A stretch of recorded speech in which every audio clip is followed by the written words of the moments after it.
Selamat sore sahabat kebenaran dimanapun Anda berada yang sudah tune in dan join bersama kami kembali. Minggu ini seperti biasa kami akan bertemu kembali dalam acara kami yaitu Belilah Kebenaran dan Jangan Menjualnya. Baik, seperti biasa kami kembali 60 menit ke depan akan membahas topik-topik penting dalam dunia kekristenan.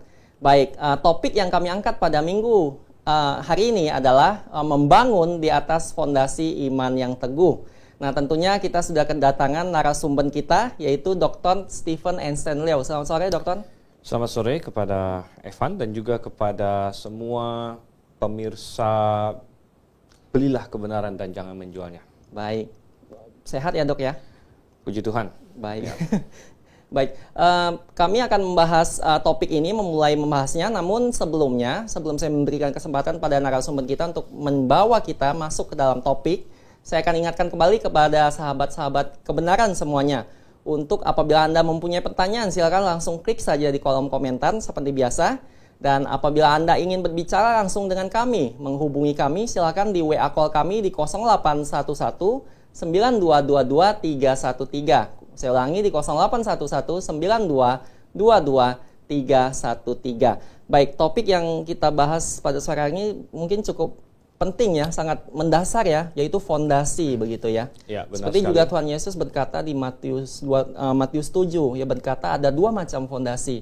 Ada yang membangun dari di atas pasir dan ada yang membangun di atas batu. Begitu ya. Nah, kita akan bersama-sama menyimak penjelasan dari narasumber kita mengenai bagaimana kita seharusnya membangun fondasi iman kita di atas dasar yang bagaimana yang paling baik begitu. Baik, akhirnya saya akan berikan kesempatan pada narasumber kita untuk membawa kita ke dalam topik kita pada sore hari ini. Silakan, Dokter. Ya, baik. Dan terima kasih kepada Saudara Evan. Dan sekali lagi saya ucapkan selamat sore kepada semuanya. Membangun di atas fondasi iman ya. Jadi banyak orang Kristen bertanya-tanya bagaimana caranya mereka bisa bertumbuh lebih lagi. Ya. Saya tidak tahu para pendengar sekalian sudah berapa lama menjadi orang percaya. Mungkin ada yang baru menjadi percaya belum lama, mungkin ada yang sudah beberapa tahun, ada yang mungkin sudah puluhan tahun.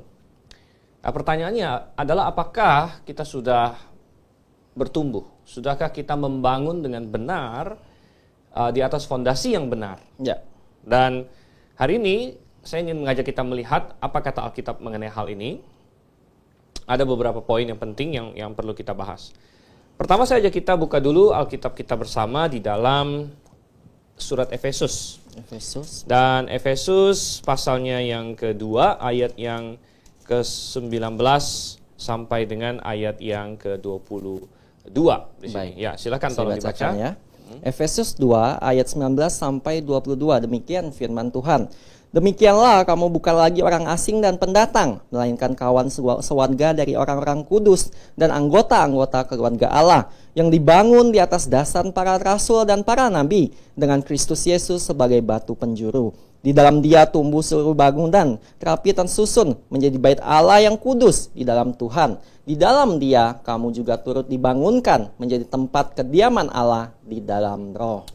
Baik, jadi ayat ini sangat jelas sekali. Ya. Di ayat 19 kita tahu bahwa ayat ini ditujukan kepada orang-orang yang bukan di luar dari keselamatan, bukan di luar dari kewargaan sorga sebenarnya, tapi ditujukan pada orang-orang yang sudah diselamatkan. Dan di ayat 21 menggambarkan bagaimana orang-orang yang sudah diselamatkan ini bertumbuh. Nah, bertumbuh, tapi yang penting yang ingin saya garis bawahi adalah di ayat 20. Ya. Di mana supaya bisa bertumbuh itu harus dibangun di atas fondasi yang benar terlebih dahulu, begitu. Ya. Seperti suatu bangunan, kalau fondasinya salah, maka hasilnya akan kacau. Mungkin pemirsa atau sahabat kebenaran sekalian, salah satu yang landmark terkenal di dunia ini disebut Menara Pisa. Menara Pisa yang Leaning Tower of Pisa. Jadi Menara Pisa yang agak miring. Dan kalau Anda baca sejarahnya, waktu itu menara itu didirikan dengan fondasi yang tidak cukup, tidak memadai di atas tanah yang juga tidak keras. Sehingga akhirnya ya hasilnya seperti itu. Walaupun memang menjadi objek wisata, tetapi secara fungsional menara itu tidak melakukan fungsinya dengan sebaik-baiknya. Ya. Nah, oleh karena itu di ayat yang ke-20 dikatakan, dibangun di atas dasar para rasul dan para nabi dengan Kristus Yesus sebagai batu penjuru. Ya. Nah, saya ingin menekankan beberapa hal. Nomor satu, supaya Anda bisa bertumbuh, nomor satu yang paling penting adalah batu penjurunya dulu, yaitu Yesus Kristus. Jadi, intinya saya ingin mengingatkan, Anda harus sudah berada di dalam Yesus Kristus. Ya. Kalau Anda belum berada di dalam Yesus Kristus, maka saya tidak peduli apakah Anda sudah berapa lama menjadi orang Kristen, statusnya di KTP kah, di surat baptis kah, sudah berapa lama Anda menjadi anggota gereja, sudah berapa lama Anda ada dalam paduan suara, dalam kemajelisan, dalam apa segala macam. Itu semua tidak penting. Tuhan tidak akan tanya itu. Bukan Anda berada di gereja, di organisasi, di antara guru sekolah minggu, di paduan suara, bukan. Tapi apakah Anda ada di dalam Kristus? Nah, di dalam Kristus berbeda dengan berada di dalam gereja, begitu. Banyak orang hari ini berada dalam gereja, namun tidak ada di dalam Kristus. Ya. Nah, kita harus berada di dalam Kristus. Coba kita buka satu ayat lagi di dalam 1 Korintus.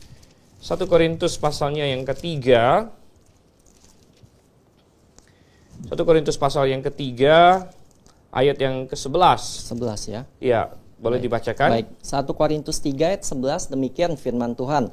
Karena tidak ada seorang pun yang dapat meletakkan dasar lain daripada dasar yang telah diletakkan, yaitu Yesus Kristus. Baik, jadi tidak ada dasar lain yang bisa selain daripada Yesus Kristus.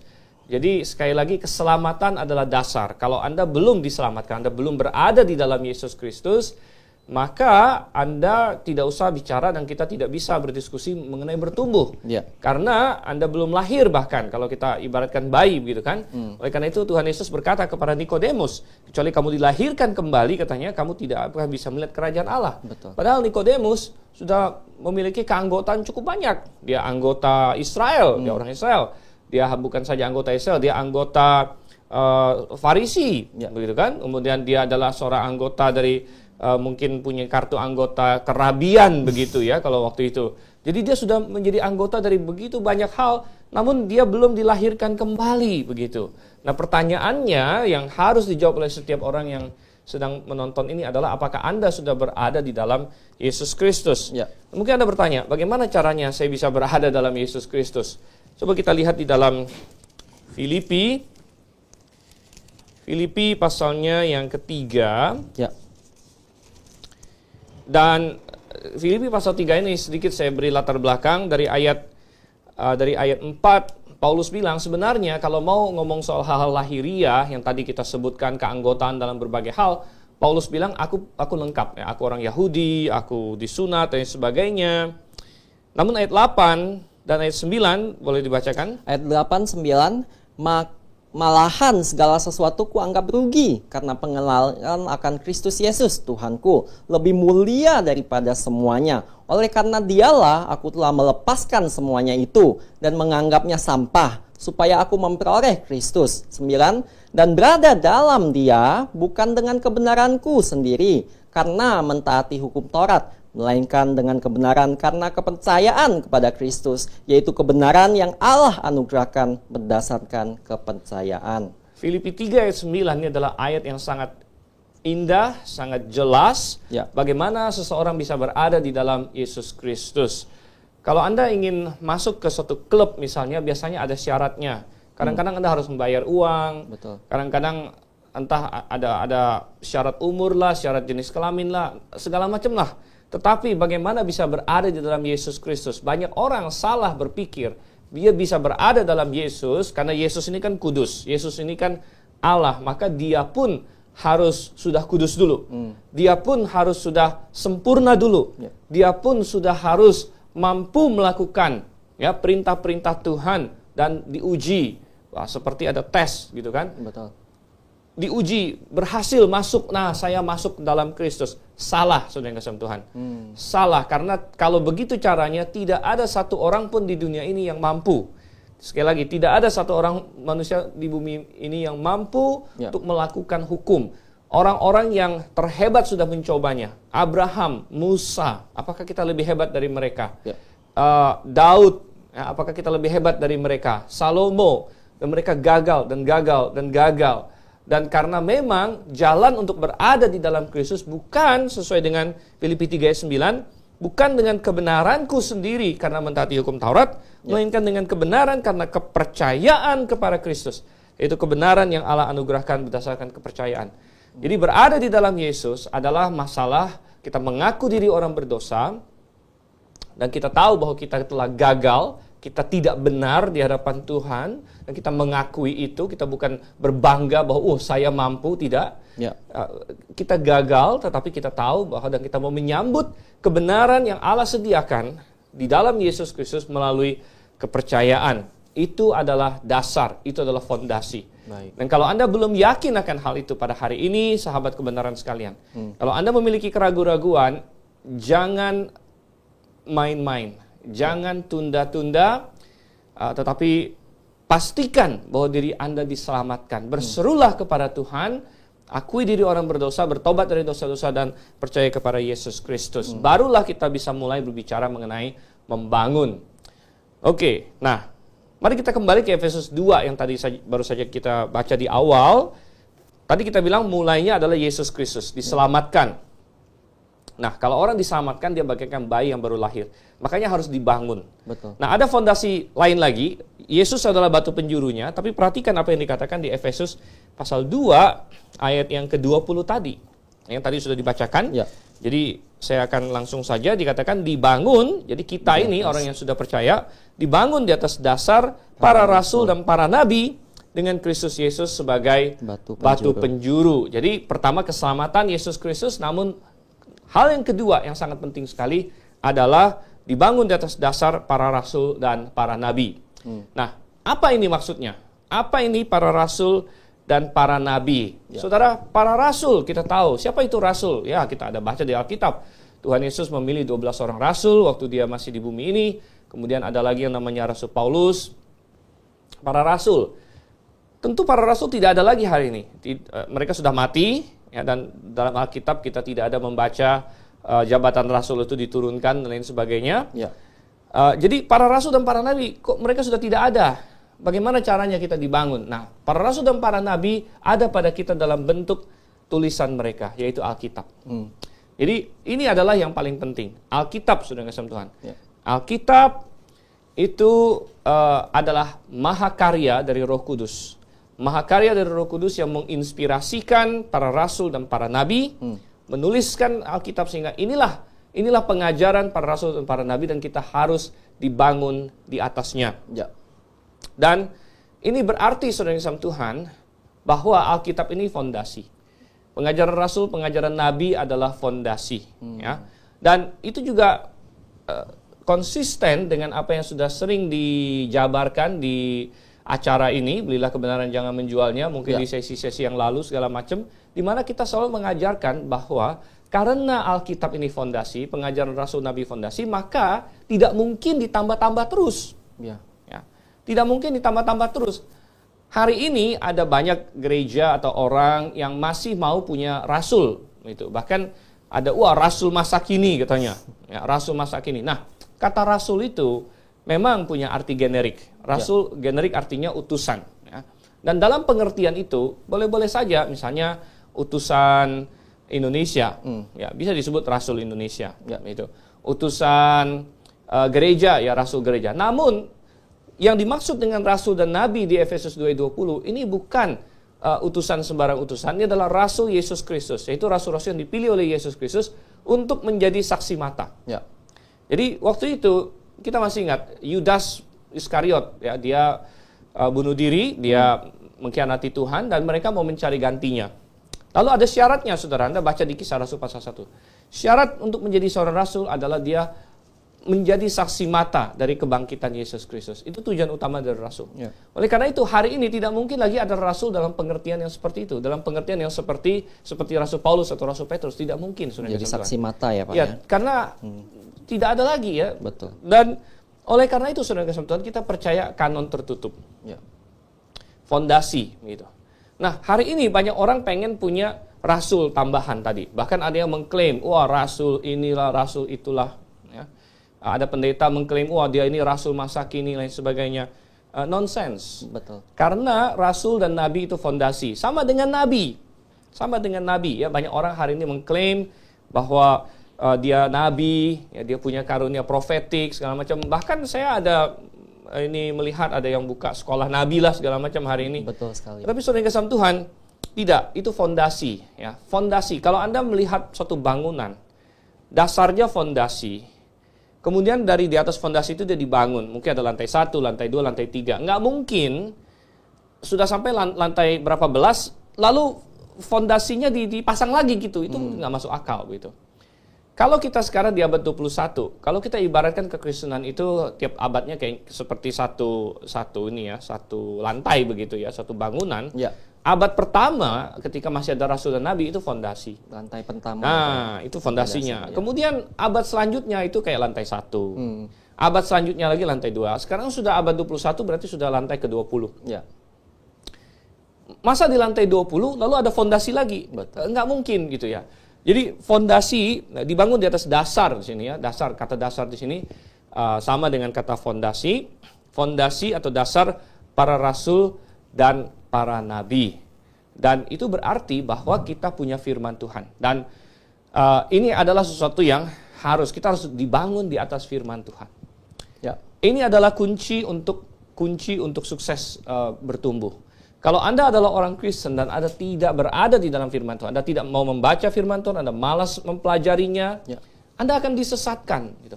Anda hanya mengandalkan misalnya si A, orang yang sangat, ya katakanlah dia punya kemampuan bicara hebat, dia sangat berkarisma, ya, dia sangat memukau, wah ngomongnya hebat segala macam. Anda mengandalkan itu, Anda akan disesatkan. Ya. Tetapi kita harus kembali ke Alkitab. Dan kita harus menyelidiki. Di dalam Kisah Rasul dikatakan orang-orang Yahudi di Berea lebih baik. Ya, mereka baik hati karena mereka mau menyelidiki tiap hari. Apakah sesuai dengan kitab suci atau tidak apa yang mereka dengarkan itu. Jadi sangat penting sekali bagi kita untuk berada di dalam firman Tuhan. Begitu. Dan kita bisa, kalau kita sudah diselamatkan, kita bisa mempelajari firman Tuhan. Ya. Coba kita buka di dalam 1 Yohanes pasal 2. Ya.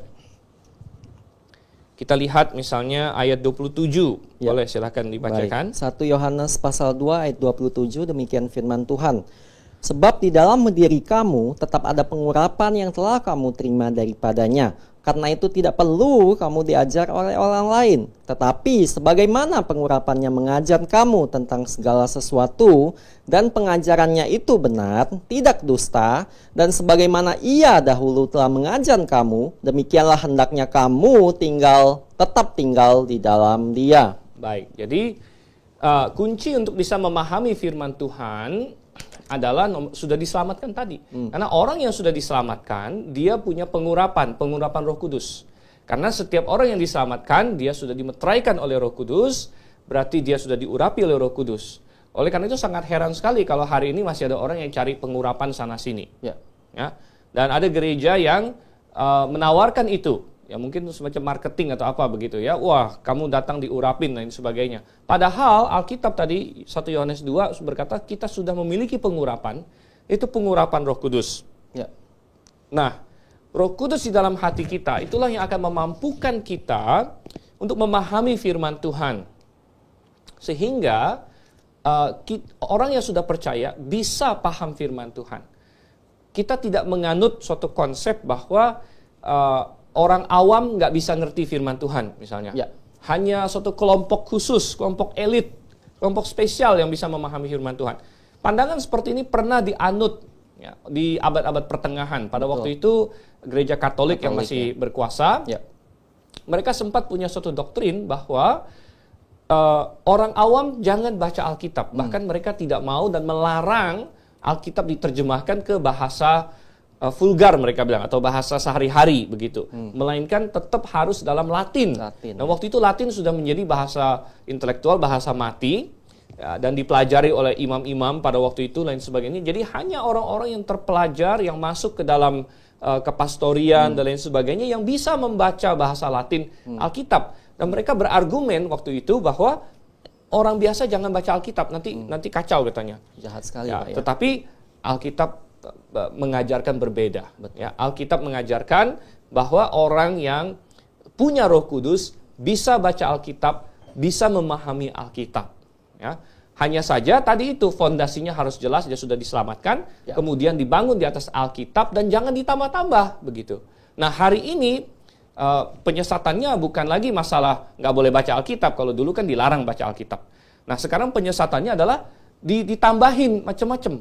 Jadi kalau misalnya ada seseorang dia mau bertumbuh di dalam Kristus, tetapi kemudian dia dikacaukan, dia mulai baca Alkitab, lalu perhatian dia teralih oleh katanya ada nabi sini ngomong ini, katanya ada rasul baru lagi ngomong ini, ya. Katanya ada siapa lagi ngomong begini, dan dia akhirnya tidak fokus kepada Alkitab, melainkan dia teralihkan perhatiannya kepada si A, si B, si C yang ngomong segala macam lain ini. Betul. Maka dia tidak akan bertumbuh, maka dia akan makin mundur, bahkan akan makin dikacaukan dan makin disesatkan. Betul. Ya, karena ya fondasi sudah jelas, jangan ditambah-tambah lagi begitu. Betul. Nah, selain itu, ya untuk memahami Alkitab, ya kita perlu membaca Alkitab apa adanya, apa adanya, gitu ya. Karena kita percaya bahwa Firman Tuhan ini diberikan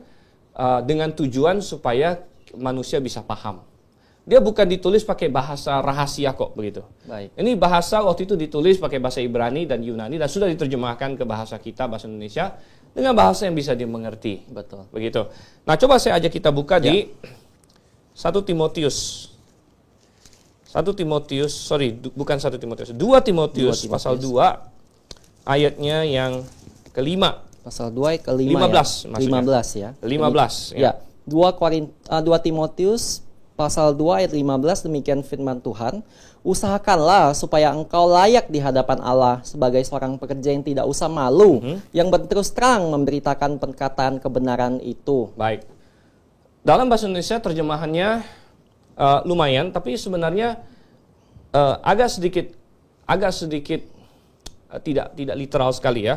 Dikatakan di sini, usahakanlah supaya engkau layak di hadapan Allah sebagai seorang pekerja yang tidak usah malu, yang berterus terang memberitakan perkataan kebenaran itu. Di dalam King James Version saya bacakan, study to show thyself approved unto God, a workman that needeth not to be ashamed, rightly dividing the word of truth. Rightly dividing. Jadi kata yang dipakai di sini adalah ortotomo, artinya memotong dengan lurus. Memotong dengan lurus firman Tuhan. Loh, kok firman Tuhan dipotong dengan lurus? Maksudnya apa?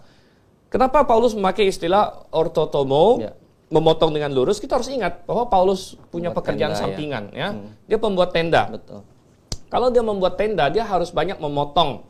Memotong kain, memotong materi lah ya. Betul. Bayangkan kalau misalnya dia potong kainnya nggak benar gitu. Ya mungkin yang mesen bisa marah loh, kok tenda saya ini ada lubang di sini misalnya, atau tenda saya begini. Dia harus potong dengan lurus. Nah, dia terapkan hal yang sama dengan firman Tuhan. Artinya, seorang harus mampu membeda-bedakan, ya, memotong firman Tuhan, maksudnya membeda-bedakan masa-masa di dalam firman Tuhan. Ini yang sangat penting sekali. Ini yang kita sebut sebagai dispensasionalisme. Artinya, kalau kita baca Alkitab apa adanya, kita akan menemukan bahwa di masa-masa tertentu Tuhan punya aturan tertentu bagi manusia. Itu namanya dispensasi. Kata dispensasi berasal dari bahasa Yunani oikonomia. Oikonomia artinya semacam kepengurusan. Ya, jadi Tuhan itu tuan rumah, kita ini pelayan. Dan Tuhan tempatkan kita manusia sebagai pelayannya di dunia ini, dan kita punya tanggung jawab begitu. Nah, tanggung jawabnya beda-beda di zaman yang beda-beda. Nah, itu kita baca dalam Alkitab. Misalnya di Taman Eden, tanggung jawabnya beda dengan sekarang, yang sudah pasti, gitu ya. Di Taman Eden tanggung jawabnya jangan makan buah. Dan aturan mainnya juga beda. Aturan main misalnya masalah makanan.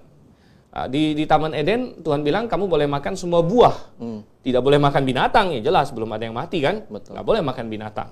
Cuma boleh makan buah. Jadi aturannya beda, pokoknya kepengurusannya beda. Setelah manusia jatuh dalam dosa, oke, Tuhan ubah lagi. Tuhan kasih aturan yang baru, Tuhan kasih kepengurusan yang baru, begitu. Jadi ada masa-masa tertentu. Nah, ini harus dipahami ketika kita belajar firman Tuhan. Dan kalau kita gagal memahami ini, nanti akhirnya jadi kacau-kacau. Misalnya ada orang yang hari ini berkata, kita nggak boleh makan babi loh, ya, karena di kitab Imamat bilang nggak boleh makan babi. Betul. Begitu. Nah, dia gagal untuk tadi itu ortotomo atau memotong atau membeda-bedakan karena firman Tuhan bersifat progresif. Begitu. Atau misalnya dia bilang dia baca di kitab Keluaran atau kitab Imamat, kita harus cari imam, mana keturunan Harun hari ini kita jadikan imam misalnya. Nah, itu juga gagal untuk memahami karena dia tidak baca seluruh Alkitab. Mestinya dia baca seluruh Alkitab. Kalau dia baca seluruh Alkitab, dia akan temukan bahwa ada masa-masa, ada kepengurusan yang berbeda, ada ekonomia atau dispensasi yang berbeda-beda. Dan oleh karena itu kita harus membagi firman Tuhan, ya zamannya dibagi-bagi, ya. Dan kita hari ini hidup di zaman gereja lokal, kita bilang. Ya. Di zaman gereja lokal ini kita semua orang adalah imam. Ya, kalau di zaman Israel Harun dengan keturunannya adalah imam. Ya, jadi ini semua adalah bagian dari mempelajari firman Tuhan, dibangun di atas dasar iman, gitu ya, dibangun di atas dasar iman yang kokoh begitu. Ya. Coba kita kembali lagi ke Efesus. Ya. Tadi kita sudah lihat ayatnya yang ke 20 ya. Sekarang kita lihat Efesus pasal 4 ya. Ayat yang ke-11 sampai ayat yang ke-16. Baik. Boleh tolong dibacakan, cukup panjang. Baik, Efesus bacakan. 4 ayat 11 sampai 16. Ya, demikian firman Tuhan ayat 11 sampai 14 ya. 16 ya.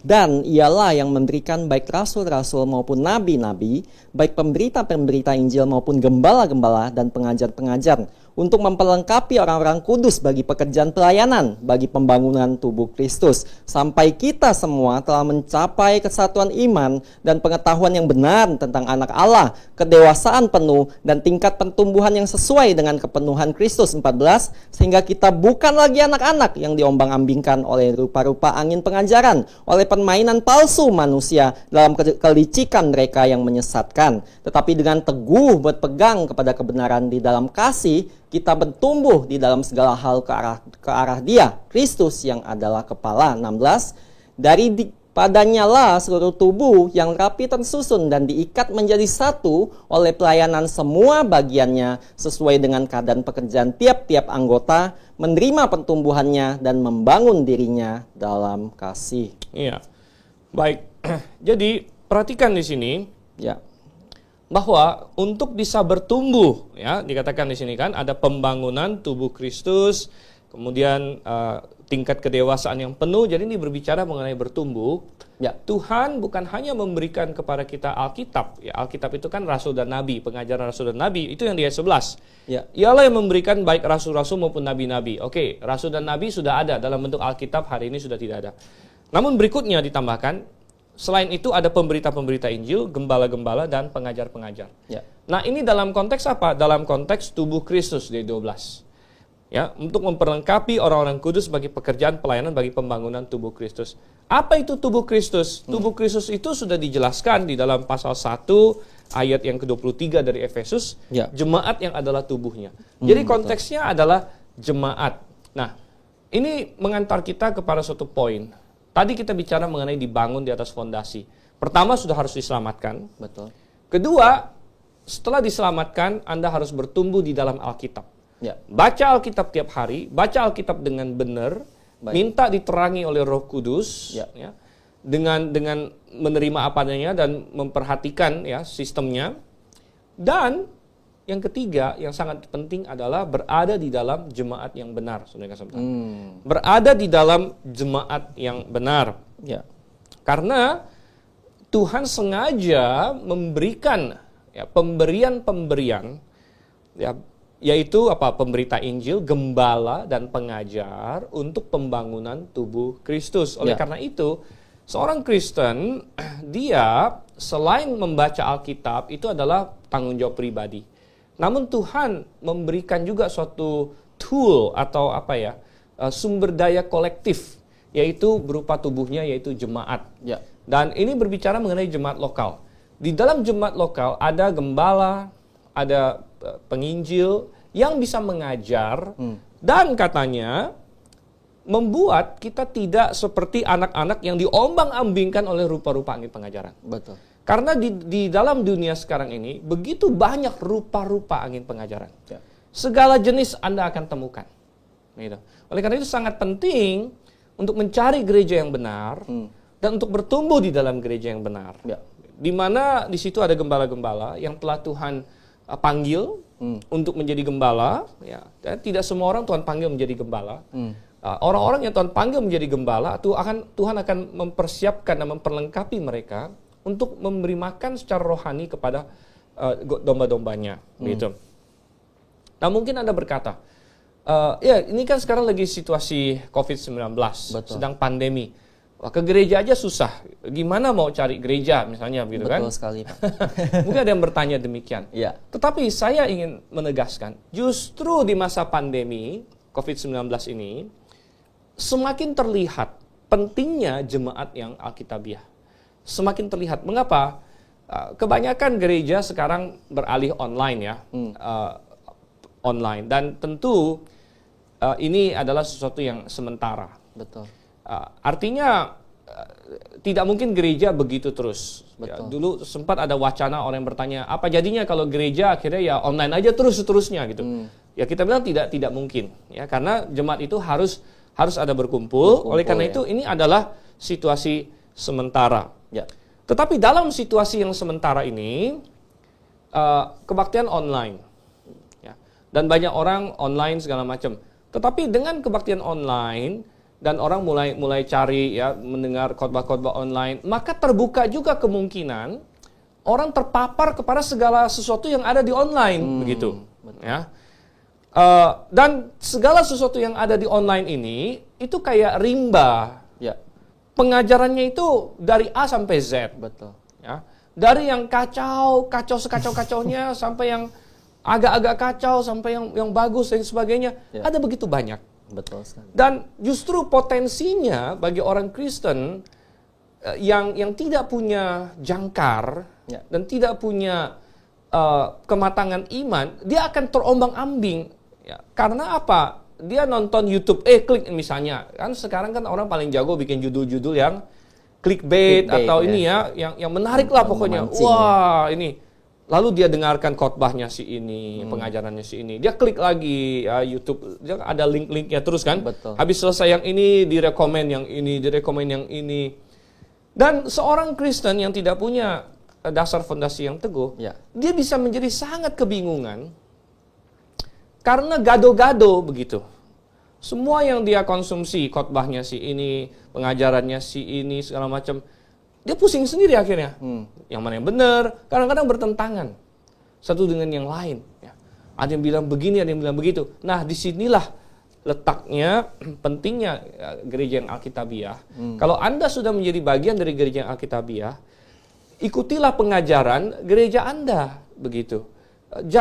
Di limit, bukan berarti tidak boleh sama sekali. Betul. Tapi dibatasinlah ya, mengkonsumsi yang lain-lain, terutama yang mengacaukan begitu. Atau dikonfirmasi kepada penginjil atau gembala di dalam gereja yang Alkitabiah tersebut. Ya. Dengan demikian Anda tetap memiliki pertumbuhan. Anda tidak akan seperti ilalang yang ditiupkan angin yang kemari, diombang-ambingkan. Ya. Begitu. Betul. Nah itu pentingnya suatu gereja yang Alkitabiah. Nah mungkin Anda bertanya, oke, kita sudah bicara begitu panjang lebar, dibangun, bertumbuh di dalam Kristus. Fungsinya apa sih? Gitu kan? Ya. Fungsinya apa? Nah, coba kita buka kembali ke 1 Korintus 3 yang tadi sudah sempat kita baca satu ayatnya, yaitu ayat 11.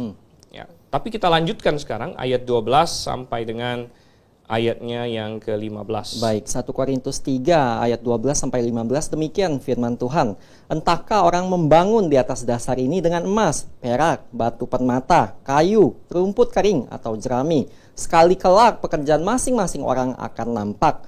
karena hari Tuhan akan menyatakannya, sebab ia akan nampak dengan api, dan bagaimana pekerjaan masing-masing orang akan diuji oleh api itu. Jika pekerjaan yang dibangun seseorang tahan uji, ia akan mendapat upah. Jika pekerjaannya terbakar, ia akan menderita kerugian, tetapi ia sendiri akan diselamatkan, tetapi seperti dari dalam api. Baik, mengapakah kita perlu membangun di atas dasar fondasi?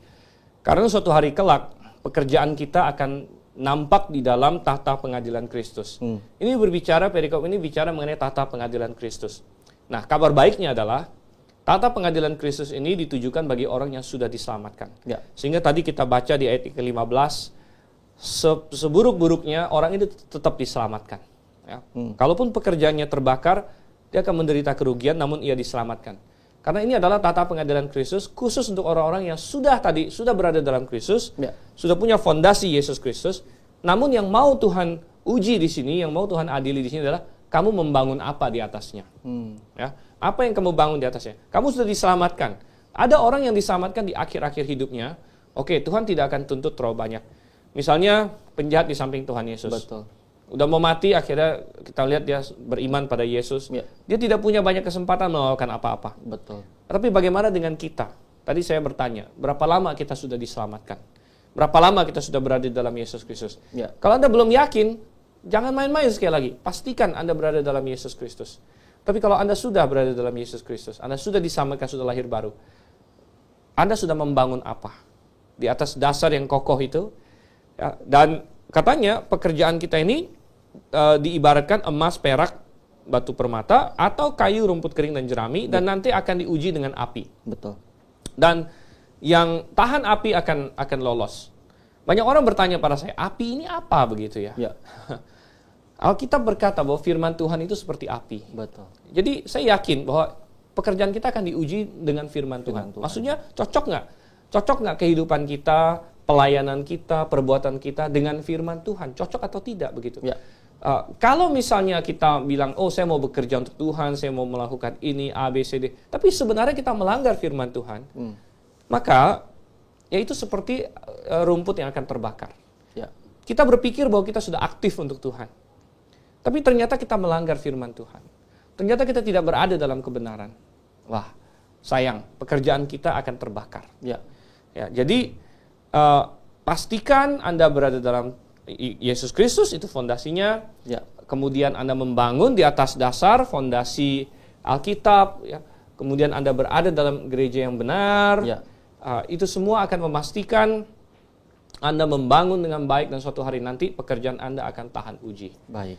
Oke, jadi sekian dari saya. Kita akan masuk ke dalam mungkin tanya jawab nanti. Baik. Begitu ya. Jadi saya serahkan dulu kepada moderator kita. Baik.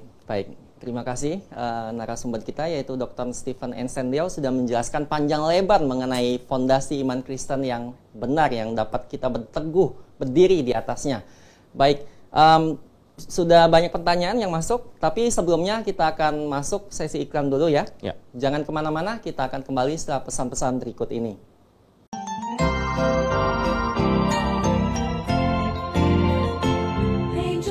Halo semuanya, bagi Anda pencinta buku-buku rohani Kristen, kali ini kami memperkenalkan satu buku terbitan terbaru dari Grace International Theological Seminary yang ditulis oleh Dr. Stephen Ensendiao dengan judul Kerajaan yang Dijanjikan. Nah, saya akan bocorkan sedikit isi dari buku ini ya.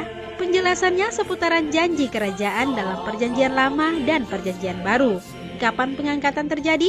Apa itu tribulasi? Penjelasan penghakiman sangkakala, penghakiman cawan, kembalinya Kristus ke bumi, dan penghakiman-penghakiman lainnya. Dan tentu masih banyak lagi penjelasan-penjelasan penting di dalam buku ini. Buku ini menyajikan kepada pembaca sekalian melalui pembahasan yang alkitabiah. Dengan pemaparan yang induktif, apa isi dari pengharapan umat Allah sepanjang zaman dari Perjanjian Lama hingga Perjanjian Baru. Bagi Anda yang tertarik dengan buku ini, harganya terjangkau loh. Anda dapat hubungi di toko buku Grace di 021 6471 4156 atau di nomor 0813 1586 3518. It's a song all the angels cannot sing. I once was lost, amazing grace, but now I'm found, now I'm found.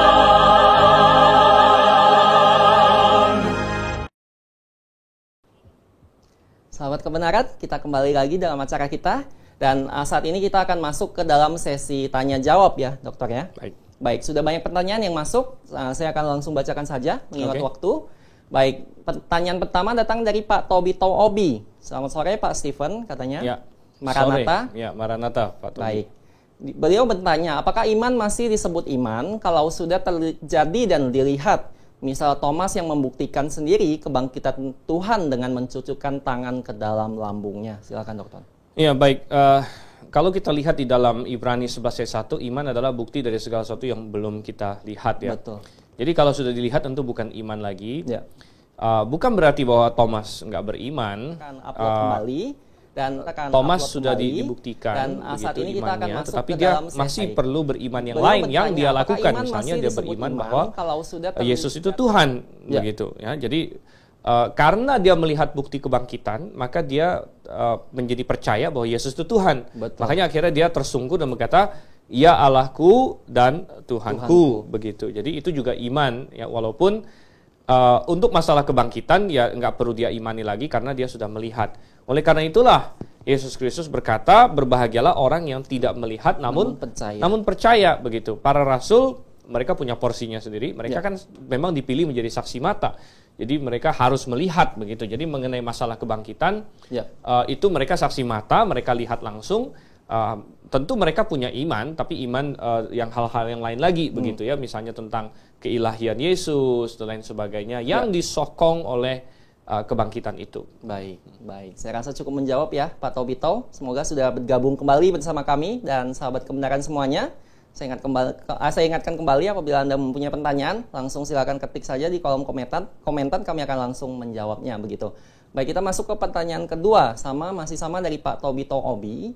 Bagaimana urutannya? Dengan Injil dulu, lalu bertobat, lalu percaya, lalu beriman, lalu lahir baru, atau bagaimana Ordo Salutis yang Alkitabiah urutannya ini? Ya, Ordo Salutis adalah urutan keselamatan ya. Jadi kalau kita baca dalam Alkitab, di dalam Roma pasal 10 ayat yang ke-17, iman timbul dari pendengaran dan pendengaran oleh firman Kristus. Betul. Jadi sebelum ada iman, perlu dia mendengar firman Tuhan dulu, begitu ya. Jadi dia mendengar Injil dulu, baru kemudian dia beriman. Jadi percaya dengan beriman itu sama, begitu. Jangan dibeda-bedakan. Ya. Jadi, bagaimana dengan bertobat? Bertobat dengan beriman itu juga sebenarnya itu satu paket, sebenarnya ya, satu paket. Jadi sulit bagi kita untuk membeda-bedakan karena kita tidak tahu hati seseorang, tapi kita anggap itu satu paket bahwa ketika dia beriman dengan benar itu harus bertobat juga ya.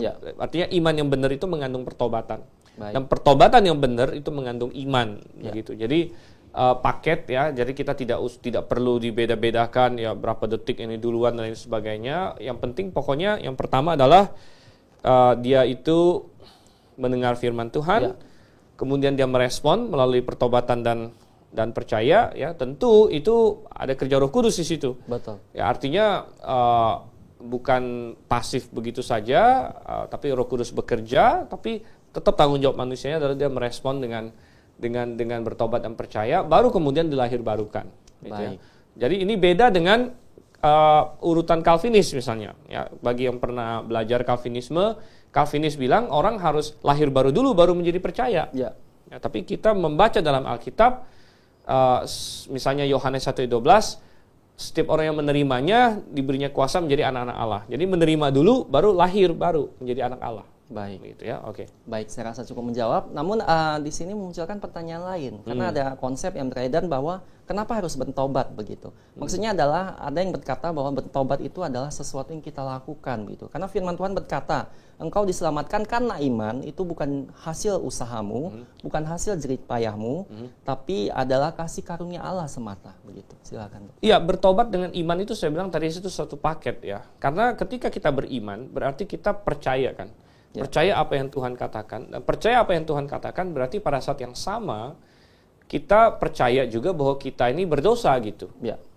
Nah, kita percaya bahwa kita berdosa dan percaya bahwa kita selama ini salah. Nah, Betul. itulah bertobat itu. Jadi bertobat itu bagian dari iman yang benar sebenarnya. Baik. Yaitu bagian di mana kita melihat diri kita sebagai orang yang berdosa dan memerlukan keselamatan. Ya. Itu kan bagian dari iman juga. Maksudnya kita harus percaya apa yang Alkitab bilang bahwa kamu ini orang berdosa dan akan masuk neraka gitu. Ya. Nah, dan kita takut, ya. Kita takut dan kita bilang saya mau diselamatkan dari hal ini. Ya. Nah, itulah pertobatan itu yang satu paket dengan iman. Kemudian iman itu meraih atau berseru kepada Yesus Kristus begitu. Jadi itu satu paket sebenarnya semuanya. Artinya begini. Kenapa kita tambahkan pertobatan? Karena di dalam Alkitab memang ada kata bertobat, begitu. Memang ada kata bertobat dan kita tidak mau ada orang yang berpikir begini. Saya mau masuk surga, gampang, saya tinggal doa terima Tuhan Yesus. Tapi saya tetap bisa asik berdosa begitu. Betul. Berarti dia belum sepakat dengan Tuhan mengenai betapa buruknya dosa ini gitu. Nah, jadi dia bertobat itu artinya kita mau diselamatkan dari dosa, bukan hanya sekedar mau bebas dari neraka. Bebas dari konsekuensi dosa. Betul. Atau neraka begitu. Ya. Baik. Jadi bertobat itu satu paket ya. Satu paket dengan beriman karena yang benar. Ada yang berkata mungkin ya saya percaya aja, namun kenapa saya harus berhenti berrokok begitu? Kenapa saya harus berhenti minum-minum? Padahal jiwa saya sudah diselamatkan, saya percaya sama Tuhan sudah mati di atas kayu salib menggantikan saya begitu. Bukankah itu inti Injil begitu, Pak? Iya, memang begini. Artinya, bukankah maksudnya adalah iman kita kan bukan hasil perbuatan kita begitu. Benar. Kita tidak perlu melakukan apa-apa. Benar. Artinya begini, seseorang yang beriman bukan tergantung dia berhasil nggak berhenti merokok atau berhasil nggak dia berhenti mabuk begitu ya. Namun di dalam hatinya harus ada pertobatan di mana dia tahu bahwa dan dia setuju dengan Tuhan bahwa ini adalah hal yang buruk gitu. Dan dia berseru kepada Tuhan, Tuhan selamatkan saya dari ini, dari dosa saya ini. Nah, bahwa kadang-kadang dia bisa jatuh lagi ke dosa itu bisa saja. Ya, bisa saja begitu ya. Tapi dalam hatinya harus ada seruan pertobatan Tuhan ya. Aku ini orang berdosa ya. Termasuk di dalamnya mungkin aku pemabuk ya, termasuk di dalamnya mungkin aku pecandu apa begitu ya. Dan Tuhan aku perlu diselamatkan begitu. Betul. Aku perlu diselamatkan dan seruan itulah pertobatan dan dia percaya kepada Yesus untuk menyelamatkan dia dan itu yang akan Tuhan responi dengan keselamatan begitu. Dan kalau dia benar diselamatkan dan dia bertumbuh seperti yang tadi kita ngomong, maka dia akan punya kekuatan untuk lepas dari itu semua sebenarnya begitu ya. Tetapi ada orang-orang Kristen yang kemudian jatuh dalam dosa itu lagi begitu ya. Itu tidak itu bukan masalah keselamatan begitu. Ya, paham ya? Ya, saya rasa cukup jelas. Okay. Terima kasih, Dokter. Baik, pertanyaan selanjutnya dari Pak Tobito juga, kapan orang disebut beriman? Apa syarat orang dikatakan beriman pada Yesus? Ya, beriman artinya percaya begitu. Ya, percaya, tapi beriman yang benar itu percaya yang sesuai Alkitab katakan, artinya bukan percaya ada Yesus gitu. Ya.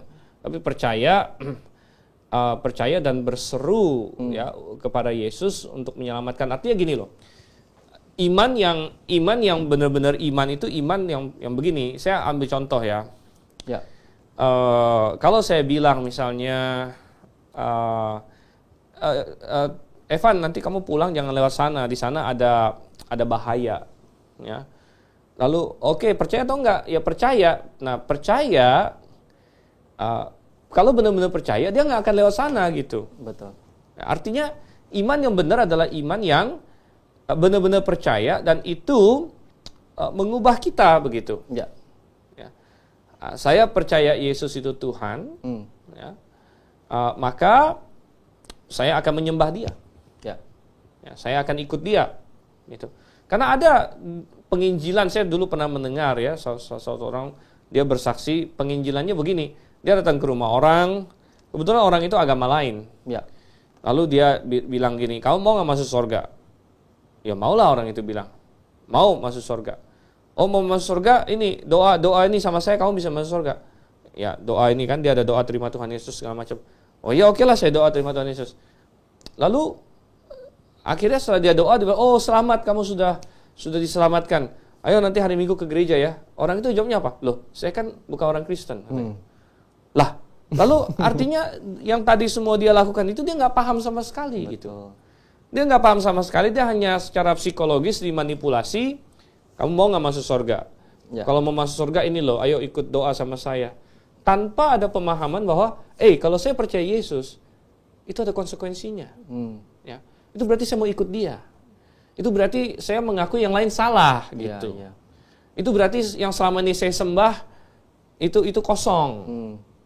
Nah, itulah pertobatan yang satu paket dengan iman itu tadi. Begitu ya.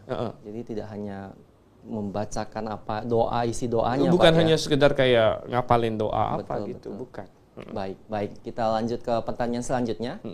Apa maksud Tuhan kalau punya iman sebesar biji sesawi saja, kamu dapat memindahkan gunung dan takkan ada yang mustahil bagimu? Apakah ini literal? Dan apakah iman semua umat manusia sekarang ini tidak ada yang sebesar biji sesawi? Buktinya tidak ada yang imannya dapat memindahkan gunung. Beliau berkata. Silakan dijawab, Dok. Begini, iman itu bukan magic. Ya. Iman itu kebalikan dari magic. Ya. Magic itu kita mau memanipulasi kuasa untuk keperluan kita. Jadi dengan mantra, dengan hokus-pokus abrakadabra, kita tahu ada suatu kuasa yang mau kita pakai untuk kepentingan kita. Ya. Iman itu berbeda. Iman itu justru kita mau ikut Tuhan sebenarnya. Iman itu kita percaya penuh kepada Tuhan dan berserah penuh kepada Tuhan, begitu. Nah, kenapa tidak ada orang yang memindahkan gunung? Ya, bukan karena tidak ada orang yang cukup beriman, tetapi karena orang-orang yang cukup beriman, dia tahu bahwa bukan kehendak Tuhan untuk memindahkan gunung saat ini, gitu. Ya. Karena iman yang benar, ya, adalah iman yang mau ikut dengan Tuhan. Ya, artinya kita bukan memanipulasi Tuhan untuk ngikut kita sebenarnya, iman itu. Ya. Ya. Tapi iman itu adalah kita yakin akan Tuhan dan kita yakin bahwa Tuhan akan menolong, dan sudah ada hal-hal yang jauh lebih hebat dari masalah memindahkan gunung. Ya, misalnya di dalam Alkitab membangkitkan orang mati, ya, itu lebih hebat dari memindahkan gunung dan sebagainya. Selama itu di dalam kehendak Tuhan. Jadi iman itu kita bukan mencoba memanipulasi Tuhan. Dan saya yakin bahwa salah satu penggenapan apa yang Tuhan Yesus katakan adalah nanti pada saat kedatangannya yang kedua, di mana dia datang dan dia akan memindahkan gunung, di mana Bukit Zaitun akan terbelah dua di situ. Begitu ya, di dalam akhir tribulation di situ. Ya. Oke. Baik, saya rasa cukup menjawab. Baik, kita dapat pertanyaan dari Pak Christopher Clement Cyrus ya. Beliau berkata, Pak Stephen, ada beberapa hamba Tuhan yang berkata, iman adalah anugerah, dengan mengutip Efesus 2 ayat 8-9. Bagaimana pendapat Bapak? Efesus 2 ayat 8-9 tidak mengatakan iman adalah anugerah. Ya. Karena kalau kita lihat di bahasa aslinya, coba kita lihat di sini ya. Sebab karena kasih karunia kamu disamakan oleh iman. Ya. Itu bukan hasil usahamu. Kata itu di sini itu dalam kasus netral begitu ya. Sedangkan iman itu kan pistis ya. Pistis itu feminim begitu. Jadi itu bukan hasil usahamu, itu adalah keselamatan sebenarnya. Begitu. Yang dimaksud adalah keselamatan. Jadi keselamatan adalah pemberian Allah begitu. Iman itu ya memang iman itu tetap kita bilang kita berhutang sama Tuhan, kita bisa beriman. Ya. Tetapi iman itu adalah respon manusia juga, begitu. Nah, apakah iman anugerah? Dalam pengertian tertentu iya, saya katakan. Ya. Tetapi yang jelas iman adalah respon manusia. Tapi memang karunia juga dalam pengertian begini, kalau Tuhan tidak menyediakan objek iman, yaitu Tuhan Yesus, ya, mana mungkin kita beriman gitu kan? Betul. Nah, jadi Tuhan menyediakan objek iman. Tuhan memampukan kita beriman, tetapi keputusan untuk beriman itu tetap manusia, begitu. Nah, saya tahu bahwa kelompok Calvinis mau berkata bahwa orang beriman atau nggak beriman itu sepenuhnya tergantung Tuhan. Artinya irresistible grace, begitu ya. Namun ini menjadi masalah karena kalau ada yang tidak beriman, berarti yang salah Tuhan sebenarnya akhirnya ujung-ujungnya begitu. Yang salah Tuhan, kenapa Tuhan nggak bikin dia beriman gitu? Misalnya saya punya 10 anak di pesta ulang tahun, lalu sebagian saya kasih balon. Jadi balon ini pemberian, gitu ya. Lalu saya bilang yang punya balon boleh makan kue. Maka yang saya kasih balon semua makan kue, yang lain nangis. Lalu saya persalahkan, salah sendiri kenapa nggak punya balon. Loh pertanyaannya, gimana saya bisa dapat balon? Gitu.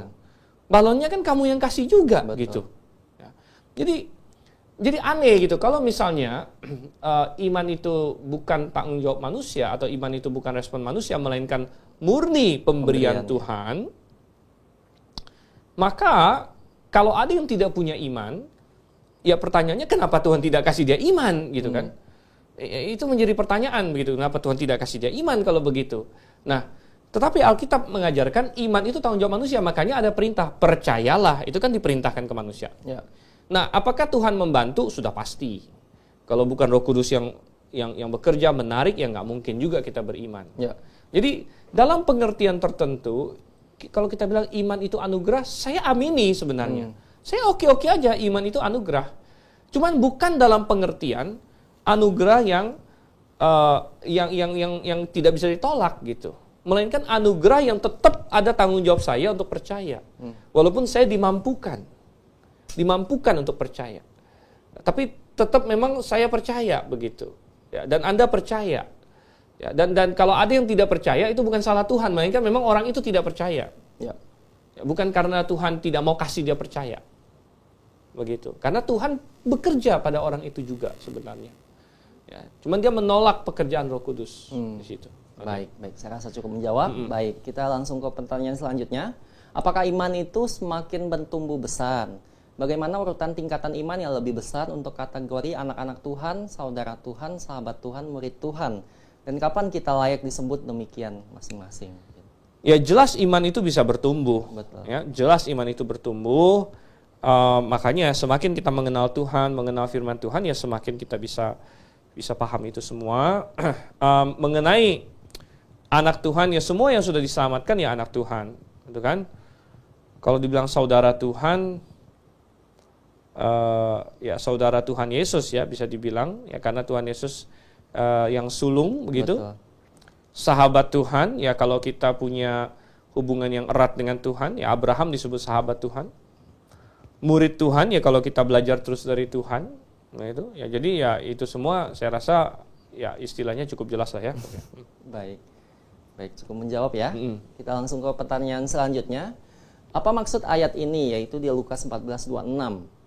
Jikalau seorang datang padaku dan ia tidak membenci bapaknya, ibunya, istrinya, anak-anaknya, saudaranya, ia tidak layak buatku kan?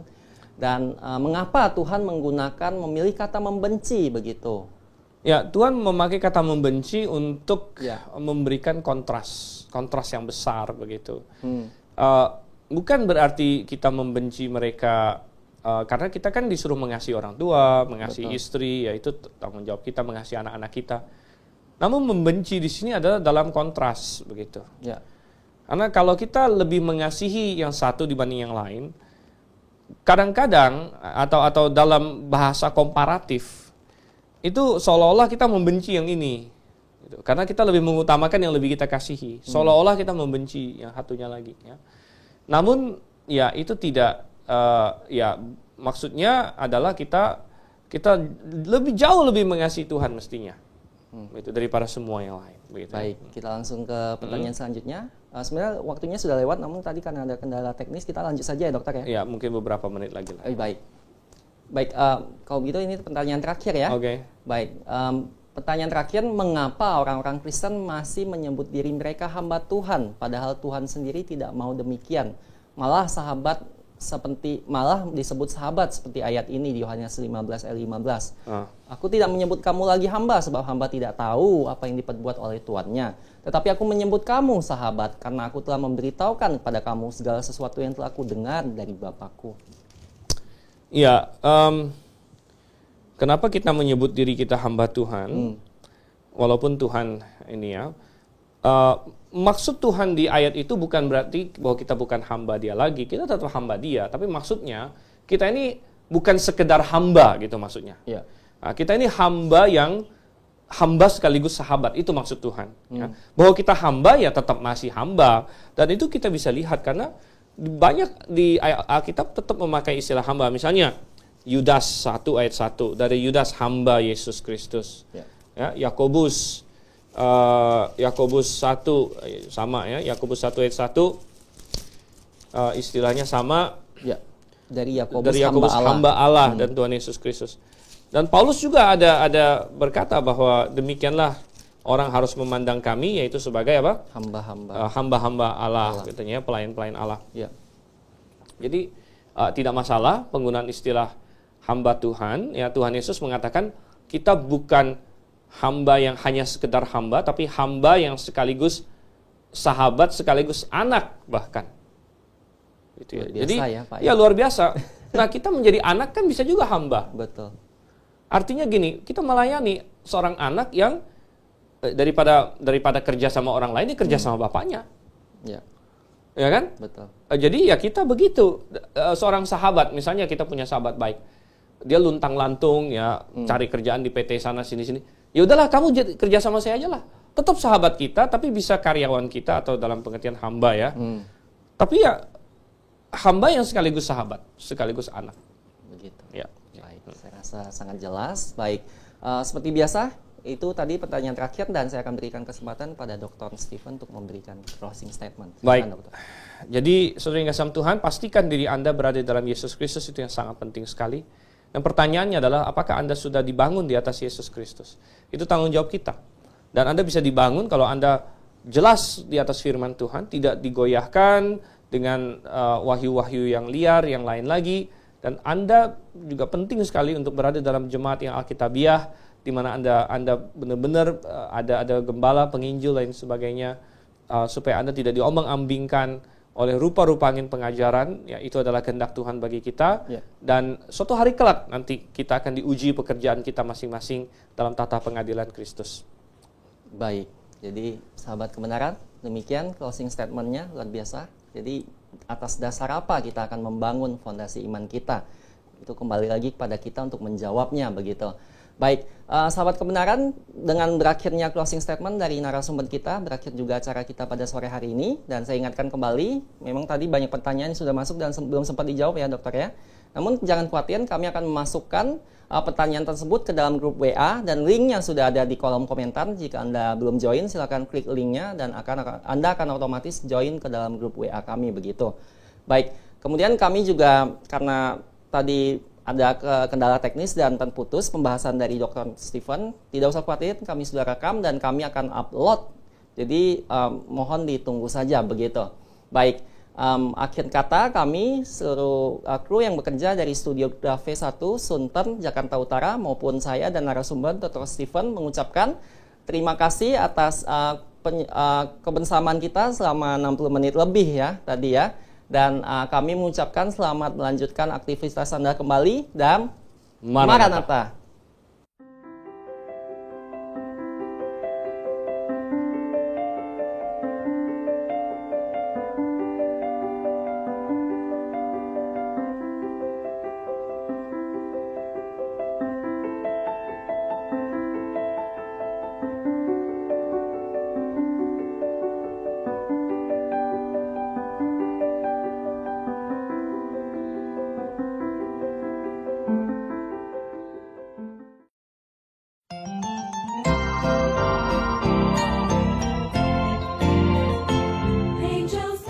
Semuanya, bagi Anda pencinta buku-buku rohani Kristen, kali ini kami memperkenalkan satu buku terbitan terbaru dari Grave International Theological Seminary yang ditulis oleh Dr. Stephen N. Stanley Yao dengan judul Kerajaan yang Dijanjikan.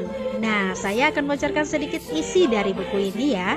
Penjelasannya seputaran janji kerajaan dalam Perjanjian Lama dan Perjanjian Baru. Kapan pengangkatan terjadi? Apa itu tribulasi? Penjelasan penghakiman sangkakala, penghakiman cawan, kembalinya Kristus ke bumi, dan penghakiman-penghakiman lainnya. Dan tentu masih banyak lagi penjelasan-penjelasan penting di dalam buku ini. Buku ini menyajikan kepada pembaca sekalian melalui pembahasan yang alkitabiah. Dengan pemaparan yang induktif, apa isi dari pengharapan umat Allah sepanjang zaman dari Perjanjian Lama hingga Perjanjian Baru. Bagi Anda yang tertarik dengan buku ini, harganya terjangkau loh. Anda dapat hubungi di toko buku Grafe di 021-6471-4156 atau di nomor 0813-1586-3518. It's a song all the angels cannot sing. I once was lost. Amazing grace.